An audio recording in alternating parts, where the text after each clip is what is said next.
Hello and welcome to some more Star Citizen news with project and roadmap progress, a summary of Around the Verse and Reverse the Verse, the newsletter, and the rest of the week's news, including updates to the Crytek v CIG lawsuit, this time for the week ending the 10th of March 2019.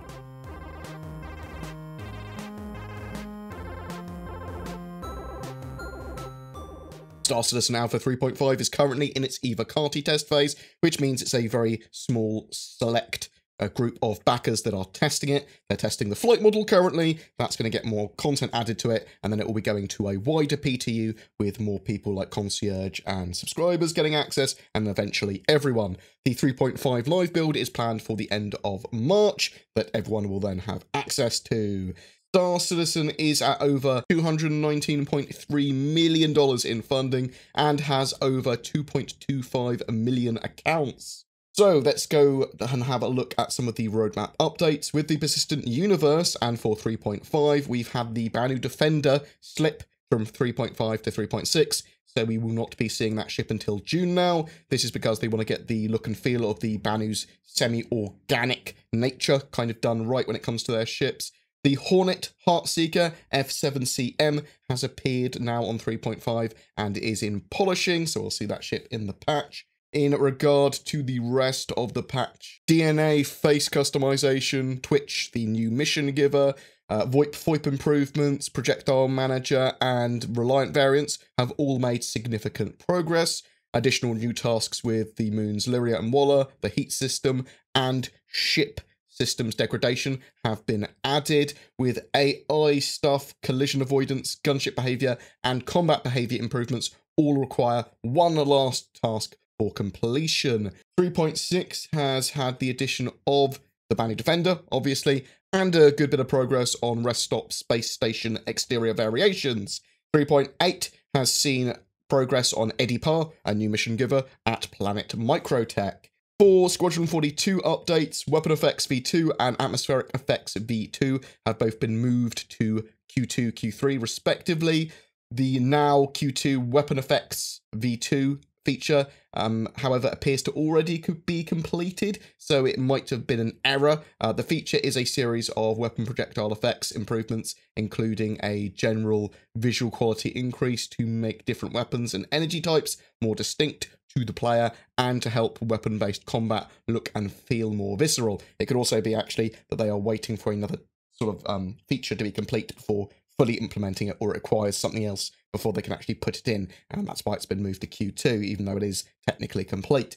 Q3, Atmospheric Improvements V2. This feature is a series of improvements to the atmospheric flight effects, such as entry, exit, and contrails. Some of the elements that are going to be worked on include smoother systemic transitions from space to planet, contrails variants within a gas cloud, improved turbulence effects, and use of signed distance fields for atmospheric burn effects. And those signed distance fields are going to be also used for the shield tech, eventually, that hugs around the ship. The newsletter this week, I'll start off with sort of like the blurb from the newsletter. We're now weeks away from the live release of Alpha 3.5, and we've received a lot of great feedback from EVOCATI as they put the new flight model through its paces. Whether you're a new Star Citizen or a seasoned vet, our new tutorial video series is here to help you get into the verse, get out of your hab, and hone your skills. Also, Cold War memories in the system formerly known as Hader, Rusty Dubs for Trusty Subs,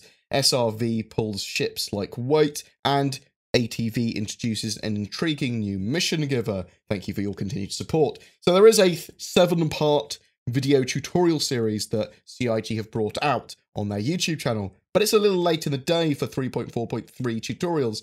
And there's a bit of information that's out of date on them as well, even for 3.4, though as a tester for them doing video tutorials in the future, and if they can get them out in a timely manner and are accurate, then I wouldn't be too opposed to them doing them. And I can see potentially why they might have been working on this, sort of shelved it, and they went, well, we might as well get it out if we've got them there as they are. So maybe in the future we will see timely video tutorials. I don't want to really see them if they're going to be 2 weeks or so before a new release, that sort of thing, or a month before.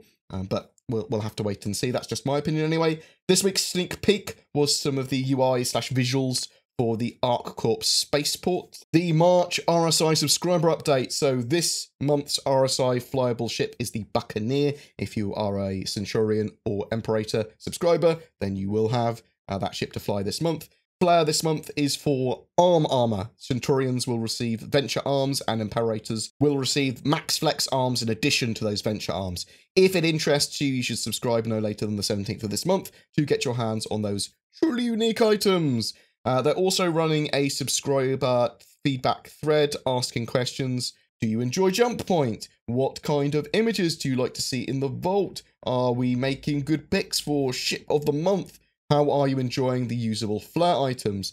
However, the most important question there did seem to be missing, for me anyway, which is anything regarding video content and community engagement that subscriber funds are supposed to support as well. I feel that maybe subscriptions have taken the view of what perks can we give to backers to encourage them to subscribe, rather than I believe what they should be doing is how can we use the money we have for subscribers to create quality and more video content and more community engagement? That is what I want their focus to be when it comes to that sub money, because I think you'll get a lot more subs, CIG, if you start to make more video content, quality content, and show what that money is being used for, rather than trying to encourage people to get subscriptions when that money is going towards, obviously, some things that we are unaware of. I want to know where that money's going. That's why people want to subscribe. At least, that's why I want to subscribe. Anyway, enough of my rant there. Around the verse, so the ATV, Depth of Character, looked at Twitch Pacheco, the new mission giver on ArcCorp in 3.5. She's related to Outlaw missions and hates ArcCorp's private security. There were some new weapons, FPS weapons, in fact, for 3.5. The S71 assault rifle, which has a scope by default. It's got single fire and burst fire modes, but no full auto.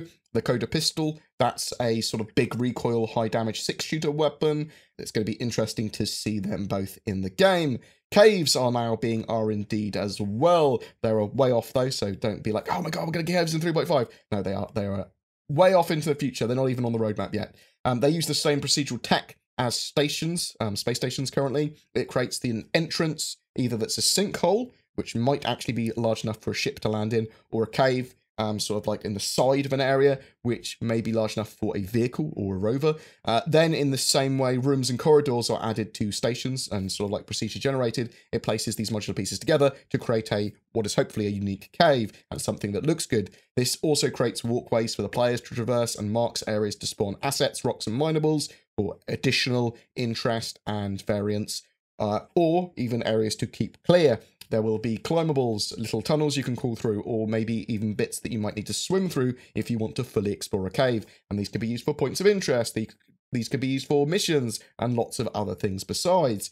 Caves are not on the roadmap yet. As I said, they are a way out. Reverse-averse. So on RTV, they had a game dev special, What Makes a Helmet? They made a Banu helmet live with feedback from the community and talked a little bit about these sort of like pipelines and tools they use for their models and assets, and they are now able to create things incredibly quickly compared to what they've been able to do previously because of their tool sets and everything that they've built out. It was also quite cool to see how much of a detailed model they could create in such a short period of time, at least reasonably detailed. Obviously, it would need a ton more work and then texturing and lots of other stuff to actually get into the game. In some other news, the Crytek lawsuit is still going through the motions. On Thursday, Crytek versus CIG's case had a date set for the pre-trial conference, which is on the 25th of February 2020, and a jury trial set for the 24th of March 2020.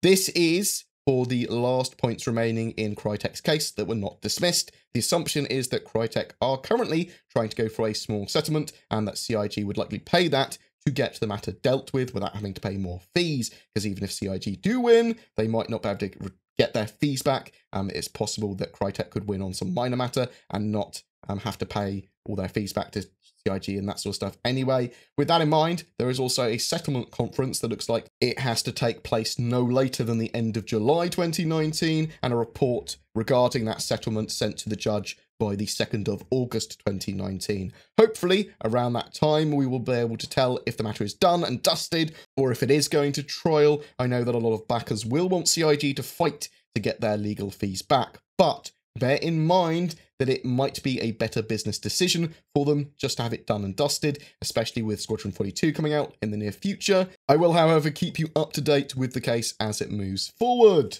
Every month we have a ship giveaway. This month, by popular demand again, it's for an Anvil Carrack, this time sponsored by Forgotten Heralds, a lawful private military company with a history grounded in UEE military service. They are recruiting at the moment and are a good choice for both veteran and new players alike. All you need to do to be in for a chance of winning that Carrack, though, is be subscribed to my YouTube channel and comment on any of my Star Citizen videos made during this month. Links to more info on Forgotten Heralds and full details of the giveaway down below. If you don't have a gaming PC yet or you are upgrading, instead consider Shadow Cloud Gaming. They allow you to leverage the powers of the internet to stream a high-spec Windows 10 environment to any other PC, Mac or device like a smartphone or tablet. It is working really well in Star Citizen's 3.4 branch, and be sure to use the code BoredGamer if you do decide to check it out to get a discount. Links below. This channel exists because of its community. If you wish to support the channel further, below there are links to Patreon, Subscribestar, and there's the YouTube channel memberships, literally the join button below this video. VIPs do get some exclusive stuff and early content as a thank you as well. If you have any feedback, suggestions, or just want to say hi, please drop a comment below or poke me on discord.gg/BoredGamer. Thanks for watching, and I'll see you in the verse.